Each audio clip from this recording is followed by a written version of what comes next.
नमस्ते। बालों का झड़ना आज के समय में आम बात हो गई है।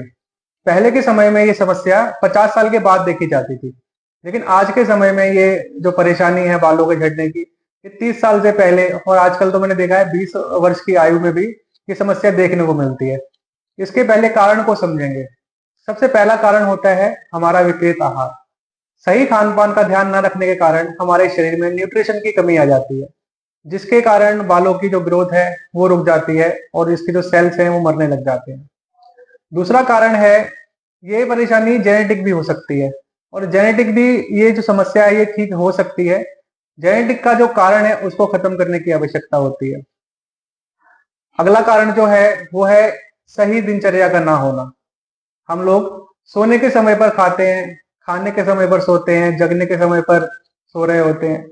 ऐसा जो दिनचर्या हमारी खराब हो रखी है, इसके कारण हमें ये समस्या देखने को मिलती है। इसका जो कारण है, इसका हार्मोन्स का डिसबैलेंस हो जाना है। इसको भी ठीक किया जा सकता है। अगला कारण है जो ये पॉल्यूशन है और सही देख-रेख ना होना, बदलते मौसम का प्रभाव पड़ना, इसके कारण भी बालों के झड़ने की समस्या देखी जाती है।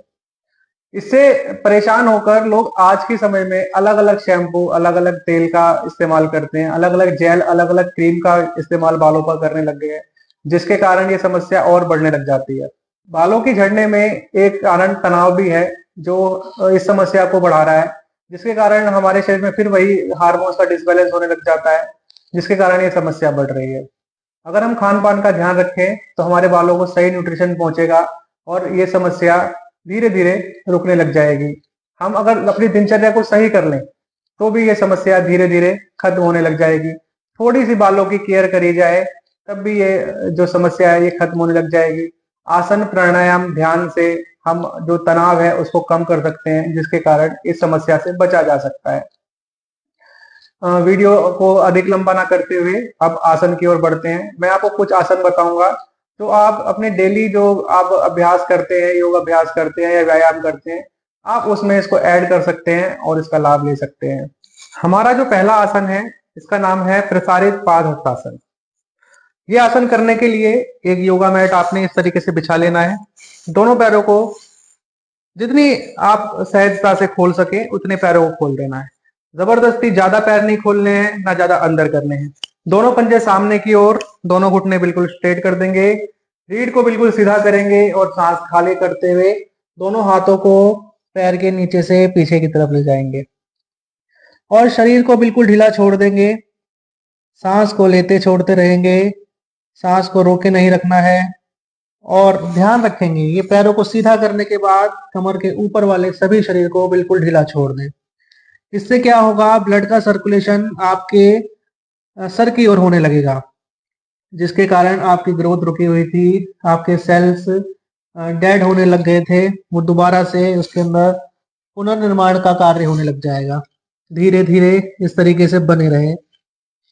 आप इस स्थिति में 2 से 3 मिनट तक रुक सकते हैं, या नहीं रुका जा रहा है तो आप 1-1 मिनट के 3 सेट इसको कर सकते हैं। आप दोनों कोहनियों को इस तरीके से नीचे लगाकर भी रुक सकते हैं या माथे को लगाकर भी रुक सकते हैं, दोनों हाथ पीछे कर सकते हैं। आप अपनी अपनी सहजता के अनुसार, अपनी अपनी क्षमता के अनुसार इस आसन को करेंगे। इसी तरीके से रुके रहेंगे। इस आपकी और भी समस्याएं जैसे आंखों की रोशनी को बढ़ाता है, पैर की मांसपेशियों में एक अच्छा खिंचाव लेकर आता है और भी आपको इससे लाभ मिलने वाले हैं।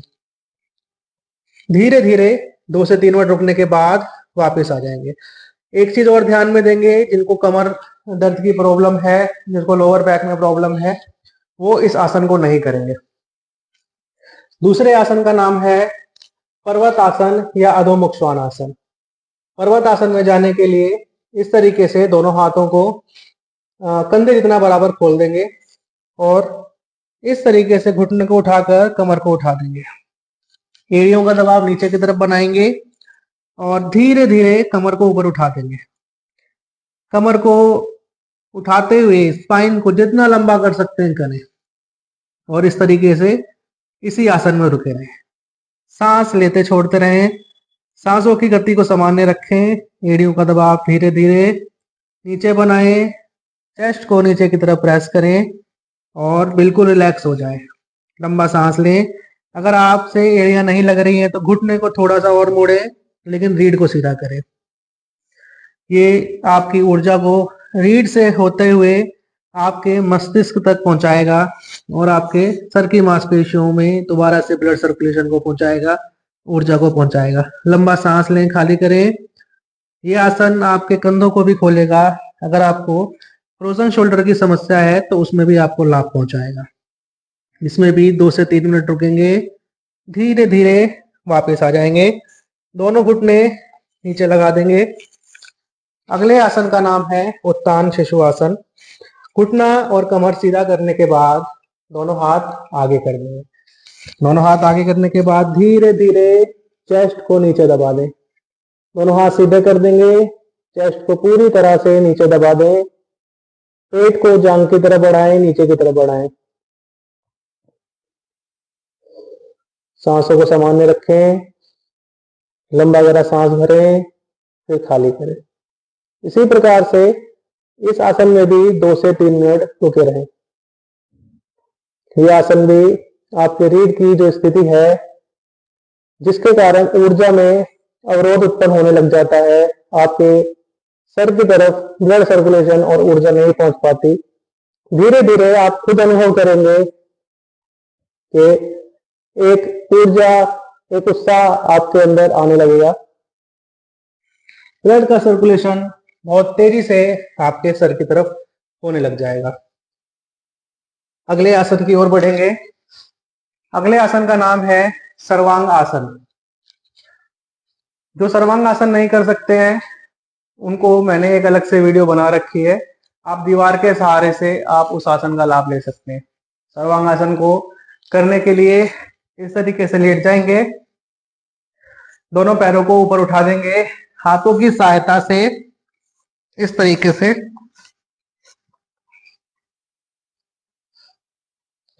पैरों को सीधा कर देंगे, कमर को सीधा कर देंगे, सांस लेते छोड़ते रहेंगे।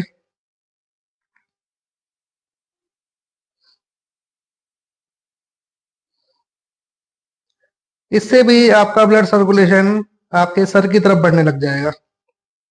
आप चाहें तो हाथों को थोड़ा नीचे झुका के, मतलब कमर की तरफ लाके दोनों पैरों को पीछे की तरफ झुका सकते हैं इस तरीके से। इसको विपरीत करणी मुद्रा बोलते हैं। आप इसके माध्यम से भी पूर्ण लाभ ले सकते हैं। ये आपकी आंखों की रोशनी भी तेज करता है और मानसिक तनाव को भी कम करता है, और इसका भी आप लाभ ले सकते हैं। इस आसन में भी 2 से 3 मिनट आप रुकेंगे और एक बात का ध्यान रखेंगे, इस आसन को करने के बाद शवासन में लेटना अनिवार्य है, ताकि आपको चक्कर आदि आए तो आप उसको सही समय पर कंट्रोल कर सकें। और दूसरा कारण क्या है, ब्लड का सर्कुलेशन जो नीचे की तरफ, हमारे जो ऊपर की तरफ होने लग जाता है, क्योंकि जब हम पैर ऊपर करते हैं तो नीचे सर हमारा हो जाता है, तो जो ब्लड का सर्कुलेशन नीचे की तरफ जाता है वो दोबारा से अपने सभी अंगों में वापस जा सके। इसलिए भी थोड़ा समय हमें इस आसन में रुकना चाहिए, शवासन में। अगला जो अभ्यास है इसको अभ्यांतर प्राणायाम कहा जाता है। इस प्राणायाम को करने के लिए इस तरीके से रीढ़ गर्दन सीधी कर देंगे, अंगूठे को पहली उंगली से मिलाकर ज्ञान मुद्रा में रुके रहेंगे। शरीर की सभी मांसपेशियों को बिल्कुल ढीला छोड़ देंगे, माथे की मांसपेशियों को बिल्कुल ढीला छोड़ देंगे, पैरों की मांसपेशियों को बिल्कुल ढीला छोड़ देंगे। इस अभ्यास को करने के लिए लंबा गहरा सांस लेंगे।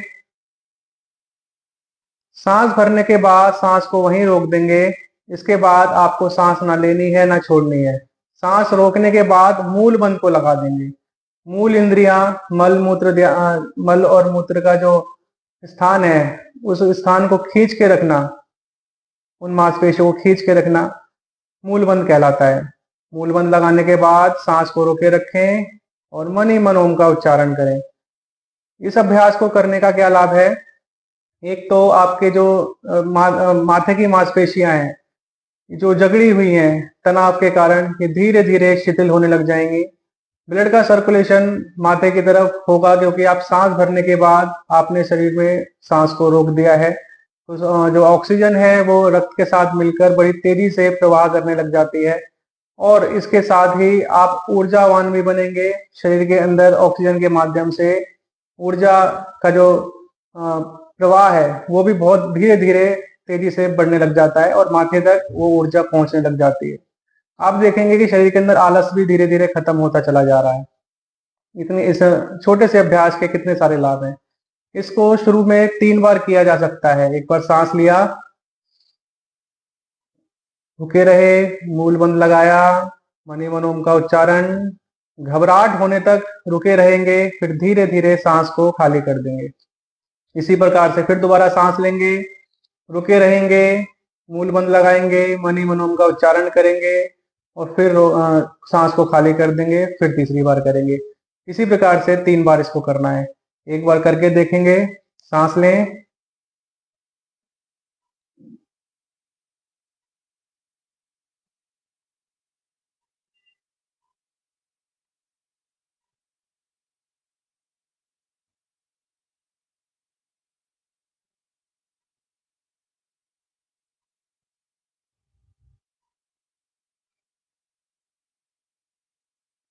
धीरे धीरे वापस आ जाएंगे।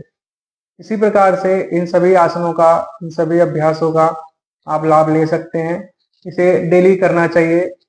और एक बात का ध्यान रखेंगे, इससे आपके बाल टूटने बिल्कुल तो नहीं रुकेंगे, लेकिन हाँ, जो जितने टूट रहे थे वो धीरे धीरे आपको लाभ मिलना शुरू हो जाएगा। आपको खुद पता लगेगा कि धीरे धीरे जितने बाल टूट रहे थे उसकी संख्या बहुत कम होने लग गई है। बाहरी जो शैम्पू है, केमिकल वाले शैम्पू हैं, इसका इस्तेमाल आप धीरे धीरे बंद करें। हफ्ते में एक बार आप कर सकते हैं। केमिकल वाले जो जेल हैं, क्रीम है, इसका इस्तेमाल थोड़ा कम करें। आप घर पर ही तेल इसका बना सकते हैं। तेल के लिए मैं आपको अलग से एक वीडियो बना दूंगा कि कैसे तेल बनाया जाता है। इसके बालों के टूटने के लिए जो न्यूट्रिशन है, डाइट है, वो भी आपको एक अलग से वीडियो में डॉक्टर राजेश जी द्वारा बना दी जाएगी। उसका भी आप ले सकते हैं, उसका भी लाभ आप घर बैठे ले सकते हैं, और अपनी डाइट को ठीक करेंगे तो आप अंदर से भी मजबूत बनेंगे, और ये समस्या ठीक हो जाएगी। सभी को नमस्ते, सबका दिन शुभ हो।